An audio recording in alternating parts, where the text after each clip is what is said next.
So, Tower Defense X had recently its biggest update of all time. And following that, not a week later, had a small extra part added to it known as Ultra. Of course, the major update I'm talking about is Nightmare. Today, I just want to talk a little bit about how this update was so good and so bad at the exact same time. Hello, everybody. My name's Vendetta. I talk a little bit too much. Let's get right into this ramble, shall we? Alright, first off, I want to talk about the good side of this update. Why, personally, I think it's one of the best updates, if not the best update of all time. First of all, I just want to say, even if it's my opinion that it's not a good update, or it is a good update, regardless of what I say, this update brought in so many players, and matter of fact has kept players playing so long that the average player count went from about 1k, 1.5k to about 7k at the lowest. I swear I see this game having 9k average, 8k. I don't think I've seen it go below 7k at this point. So not only was this update one of their biggest and, my personal favorites, it's also just one of the best for the game itself. And that will always be a good thing, even if people don't like the update. Even if I said it's my least favorite update, it doesn't really matter because the game is doing so very well from this update, and I could not be happier with that, actually. I'm so happy that Tower Defense X is getting the recognition it deserves. Let's move into my personal thoughts and some smaller things rather than just, ooh, big player count. Alright, so obviously, number one, a new currency, bunch of new towers, all the new content, basically. The way they did crystals might have been the best possible way they could have implemented a second currency without having it being agonizing to get the currency, or just be a drag, or just take forever. None of those things apply here. It's just a new currency, and it's actually not bad no matter what level you're at. The advantage of a new currency is that people that have been playing a long time, such as myself, can't just buy all the new towers with a bunch of gold that they've saved up. They have to actually play the new content and slowly unlock the new towers through a new system. And boy, does that work so much better than a lot of people thought it would. Personally, I've never been worried about a second currency in TDX. At first, I wasn't so sure on the idea, but the more I thought about it, the more I realized that TDX's direct competitor is Tower Defense Simulator, and as you all know, Tower Defense Simulator also has a second currency fairly similar to TDX. They're called gems, and you have to get them from playing the hardcore mode.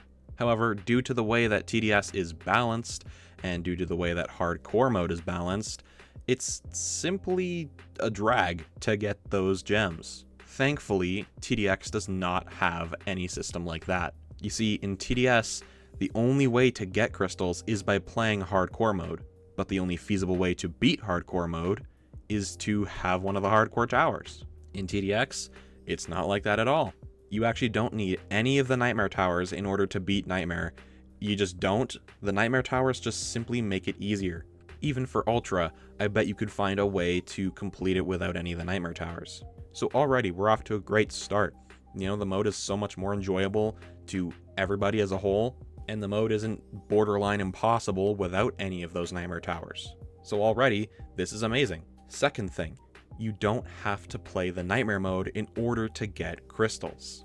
There are several other ways you can actually get crystals in TDX, namely Expert gives some crystals, which I think is an amazing addition. A more recent one that they've added in like the past couple days is that if you play Christmas of 2024, you actually also get crystals from that. And if you're at least level 90, you can get crystals from your daily and weekly quests. What this essentially means is, even if you get tired of Nightmare mode, you can just simply hop on over to Expert or Christmas, or you can do your quests. And by doing any of those, you can still have a completely different experience while still gaining crystals. Now, mind you, the fastest way to get crystals is, of course, just by playing Nightmare mode. But everybody's going to want to play that anyways because it's all new content. And even if you get bored of all of the ways I just mentioned, you have no more quests, you don't want to play Expert, you don't want to play Christmas, you're tired of Nightmare, well guess what, you can play literally any mode you want, just get some gold, and then exchange it with Ronald. So matter of fact, you can get crystals by doing literally anything in TDX. I know those exchange rates are not amazing, but they're not the primary way you're supposed to get crystals, so it's just a backup. But still, this is leagues better than TDS did their gems, and I am so here for it. Moving on, let's talk about the towers. The towers, honestly, are all amazing. I don't think I've ever had more fun trying out new towers than with the Nightmare update. The first time I played, I was streaming, and I bought the War Machine with Robux straight away. First time using that, I had an absolute blast. I thought War Machine was so cool, especially the bottom path with its super punch and it has a giant flamethrower. Then I saved up my gems, and I bought myself Refractor. And I gotta say, having Refractor felt awesome. It was like having Phaser again from Tower Battles. Obviously, I know it's not much like Phaser, it's actually fairly different, but still, it's same sort of feeling. And I mean, trying out the rest of the towers, Behemoth Tank, I thought Behemoth Tank wasn't going to be very good, but when I actually got it, I think Behemoth Tank's the coolest thing in the world. I love Behemoth. Shield Tower's super cool. All of these new towers are so much fun to use, and they just feel fun to use even after you're used to them and you know what to expect out of them. Now, I will say, a few of these towers were just not what they should have been on launch. We're not going to talk about Bottom Path Behemoth on release. That was just an absolute clown fest. I don't know what the devs were thinking in terms of the balancing, but in terms of the concepts anyways, the towers were very, very awesome. And just some overall smaller notes, I think the maps were absolutely amazing. I don't really like Finality, but I mean, I love the design of all of the maps anyway. All of the power-ups are so incredibly awesome. I think they're my favorite power-ups now. And as a whole, Nightmare mode itself is probably in my top 3 modes. It's extremely fun, and I do not care what anybody says, the Emperor fight is actually a lot of fun. Some people called it boring, I called it an actual good fight. I like when the fight, lasts longer than about 5 seconds. And overall, Nightmare mode was just absolutely perfect. Now, let's talk about why this update was not the best of all time. Specifically, I want to move to the update that just came out yesterday, Ultra Mode. So, what did Ultra Mode do that was so wrong? Don't get me wrong, I had a lot of fun playing Ultra Mode on my stream yesterday. However, I just don't see that it was quite complete. Maybe the mode itself was fine, and that's okay. Ultra Mode itself has nothing inherently wrong. The only thing I would say is it is a lot easier than I expected it to be. I had my expectations super high. I thought I would never beat Ultra Mode in a million years. And playing with one of my viewers, I was surprised to see that we won in only a handful of games. Alright, well, that's fine. Ultra Mode didn't have to be super redonkulously hard. It didn't really have to be, I guess. However, to be built up as the hardest mode of all time, only for me to not struggle on it nowhere near as much as I struggled on Halloween Night 3 normal mode or Christmas Part 2 Nightmare, yeah, it was a little bit disappointing to see this be so easy. Second thing, the John skin. Now, don't get me wrong, I love that John skin. It's probably one of my favorite skins in the entire game. However, the only thing I would like to say about it is that some of the animations just simply were incomplete, and that's fine. I don't really have a problem with it. I mean, the animations are done now, they've been fixed, but just on release it seemed a little bit unfinished, which ties into the rest of what I'm about to say, which is Ultra was basically building up to be the part 2 of Nightmare. We all thought we were going to get Combat Medic, and, when we didn't in Nightmare mode, it just automatically fell on Ultra mode, and just made the most sense that Combat Medic would be in the Ultra update. But now that it's not in the Ultra update, where is Combat Medic? I would be completely fine with Combat Medic not being added yet if they didn't include Combat Medic in with the rest of the Nightmare towers. They told us that there was 5 towers coming, and then we got only 4. Alright, that's fine. They said Combat Medic was going to be added later. But I mean, it's been a week. We had another update that was building itself up to be like the, like the second half of Nightmare. And here we are, no Combat Medic. Nothing has been said about Combat Medic. Where is Combat Medic? In all honesty, I really don't care that much that Combat Medic isn't out yet.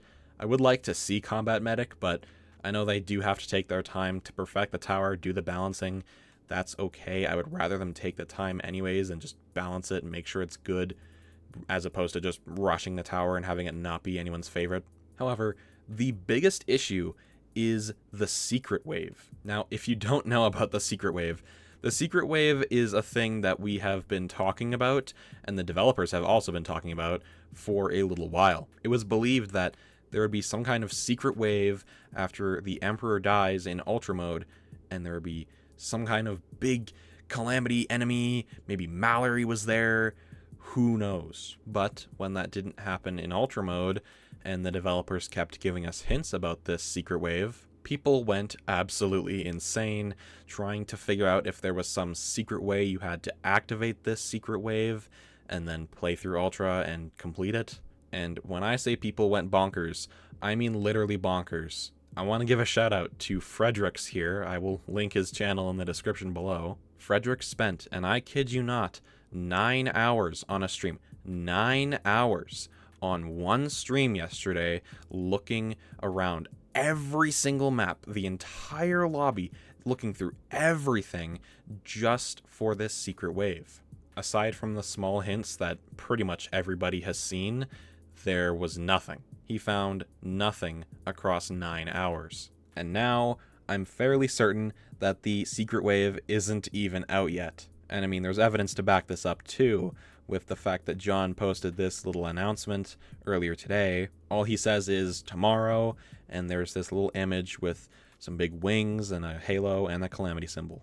So I'm basically certain now that this is the secret wave and it's coming out tomorrow. So yeah, that's great. They actually didn't say anything about this. They stayed totally radio silent, telling nobody that this secret wave wasn't even out yet. So people ran around looking for secrets and looking into every little thing and looking at random doors for some reason. They became really obsessed with doors. And they were just looking into every little thing for the smallest hints as to how to activate this secret wave, just for it to not exist the whole time. I gotta say, the devs really have to plan this a little bit better. I would have just been more happy if Ultra came out with all of this stuff, with Combat Medic, with the secret wave, the John animations were done. I would have been happier if everything was just delayed by however much longer they would need, 2 weeks, whatever. If they were just gonna take their time and just finish everything, have it all come out at once, and just be done with it. So while Nightmare mode itself feels like one of the best updates, it feels like Ultra is one of the worst. However, that's just my opinion though. Let me know what you think down in the comments down below. This has been Vendetta. Hope you enjoyed my ramble on today's video. Also, just want to say absolutely no hate to the developers or anyone that took part in the TDX development crew. Just no hate whatsoever there. I absolutely love those developers. I just have some criticism and some words to say about the update myself. And that is not to say that I'm not happy. I'm actually very happy with every single update we get. I think they're all awesome. I had a lot of fun with the Ultra update. I just wish it was a little bit more complete. Anyways, this has been Vendetta. Hope you all enjoyed tonight's video. I'll see you all next time. Bye-bye, everybody!